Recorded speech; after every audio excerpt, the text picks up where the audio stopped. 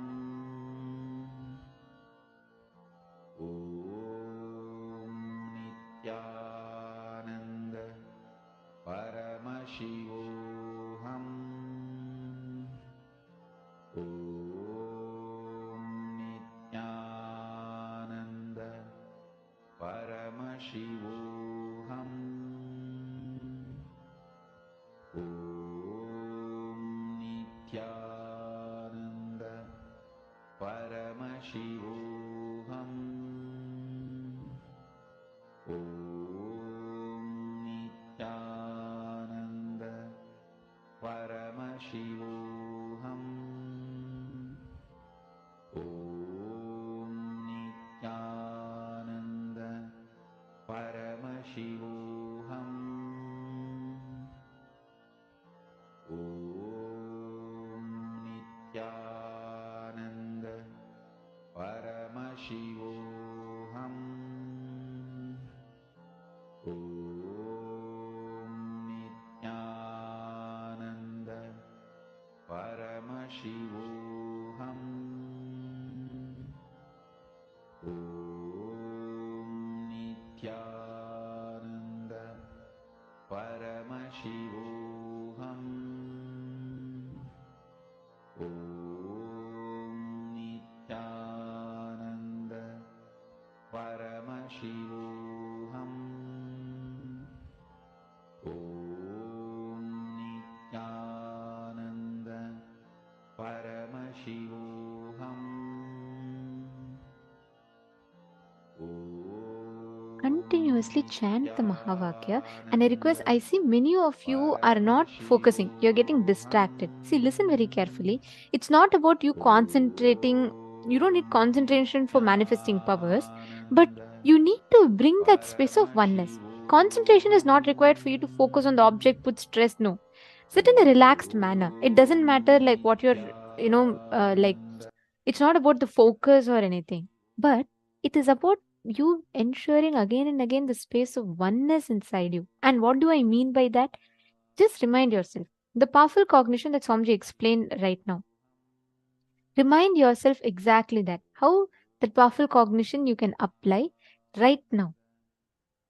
And experience yourself as Paramashiva, the manifestation in front of you also as Paramashiva. Beautiful. I can see Ma Agama Priya is manifesting. Ma Jayanti Kanagaratnam is doing. All the others, please could you all put your water bottle? Nithyanandam. See, when you watch this video, why I'm playing this video is, when you watch this video, your brain will start cognizing, oh my God, if for that person it is possible, then for me also it is possible. The mirror neurons will happen. So sincerely sit, I request all of you to manifest. Please place a water bottle. Can I request all of you to please place a water bottle in front of you? Nithyananda Paramashivoham. Om Nithyananda Paramashivoham.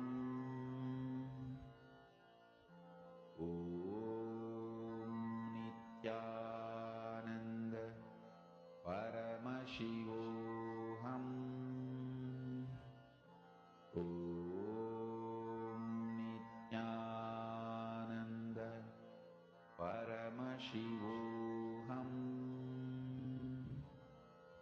Om Nithyananda Paramashivoham. Om Nithyananda Paramashivoham. Om Nithyananda Paramashivoham. Om Nithyananda Paramashivoham. Om Nithyananda Paramashivoham. Om Nithyananda Paramashivoham.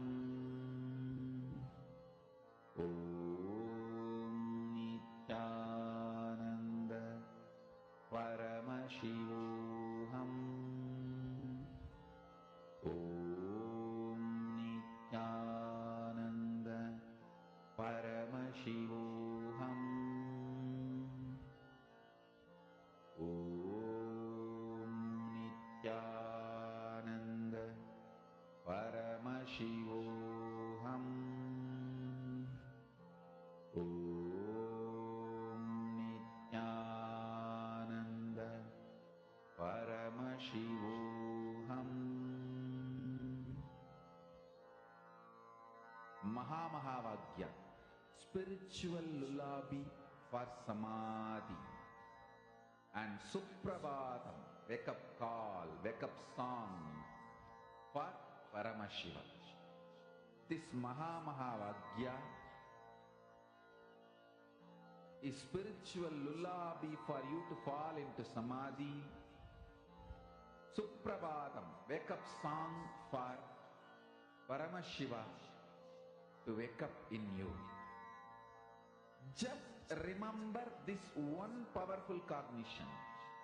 This Mahavagya puts me in Samadhi. This is spiritual lullaby for Samadhi. And Suprabhatam, wake up song for Paramashiva in me. For Paramashiva to manifest. With this one spiritual powerful cognition, chant this Mahavagya.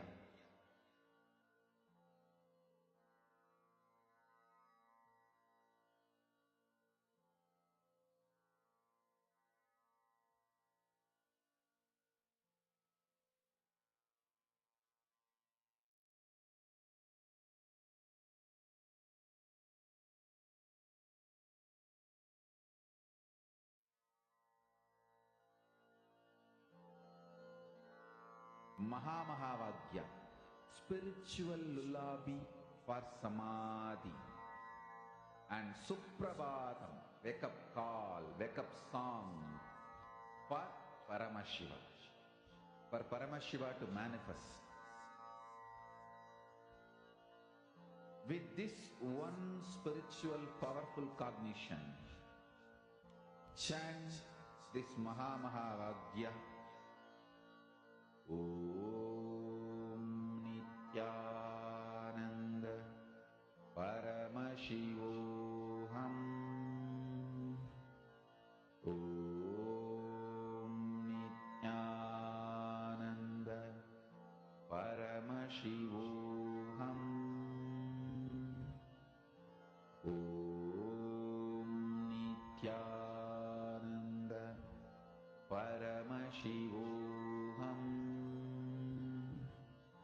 Om Nithyananda Paramashivoham. Om Nithyananda Paramashivoham. Om Nithyananda Paramashivoham. Om Nithyananda Paramashivoham. Om Nithyananda Paramashivoham. Om Nithyananda Paramashivoham.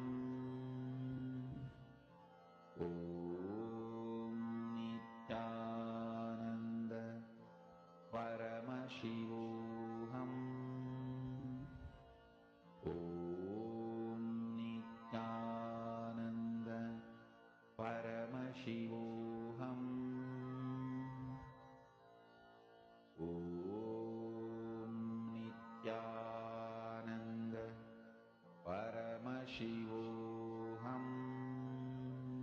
Om Nithyananda Paramashivoham. Om Nithyananda Paramashivoham. Om Nithyananda Paramashivoham. Om Nithyananda